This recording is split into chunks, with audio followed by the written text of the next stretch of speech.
Grandma Guruvayur ഗ്രാമോത്സവം season 5 Qusais crescent English സ്കൂളിൽ നടന്നു. 4 മണിക്ക് കൊടിയേറിയ ഉത്സവത്തിന്റെ അരങ്ങ് ചെണ്ടമേളത്തോടെ സജീവമായി. വെൽക്കം ഡാൻസ്, ഭരതനാട്യം, സംഘനൃത്തം തുടങ്ങി വിവിധ നൃത്തരൂപങ്ങളും ശിങ്കാരിമേളം, നാസിക് ഉൾപ്പെടെയുള്ള വാദ്യ കലാരൂപങ്ങളും വേദിയിൽ അവതരിപ്പിച്ചു.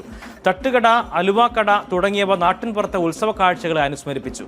150ഓളം പേർ അണിനിരുന്ന അതിഗംഭീര ഘോഷയാത്രയ്ക്ക് താലപ്പൊലി, മുത്തുകുട, തെയ്യം, വാദ്യമേളങ്ങൾ തുടങ്ങിയവ അകമ്പടിയായി. തുടർന്ന് നടന്ന സാംസ്കാരിക സമ്മേളനം കെ രാധാകൃഷ്ണൻ ഉദ്ഘാടനം ചെയ്തു. ജനറൽ സെക്രട്ടറി രമേശ് നാരായണൻ സ്വാഗതം പറഞ്ഞു. പ്രസിഡന്റ് ഹരിനാരായണൻ അധ്യക്ഷനായിരുന്നു. ഗുരുവായൂർ MLA NK അക്ബർ മുഖ്യപ്രഭാഷണം നടത്തി. ഈ വർഷത്തെ സഖാവ് CK കുമാരൻ അവാർഡ് വിദ്യാഭ്യാസ രംഗത്തെ സമഗ്ര സംഭാവന പരിഗണിച്ച് ജമാലുദ്ദീന് സമർപ്പിച്ചു. നീണ്ടകാലത്തെ പ്രവാസത്തിൽ നിന്ന് നാട്ടിലേക്ക് മടങ്ങുന്ന ഗ്രാൻമയുടെ സ്ഥാപക മെമ്പർമാരിൽ ഒരാളായ റഷീദിന് വേദിയിൽ യാത്രയയപ്പ് നൽകി. തുടർന്ന് 30ഓളം പേർ പങ്കെടുത്ത വനിതാ ശിങ്കാരിമേളവും സൂഫി ഡാൻസും പ്രസിദ്ധ ചാലക്കുടി, സുധീഷ് ചാലക്കുടി, റൈഹാന മുത്തു എന്നിവർ അണിനിരന്ന സംഗീത വിരുന്നും അരങ്ങേറി.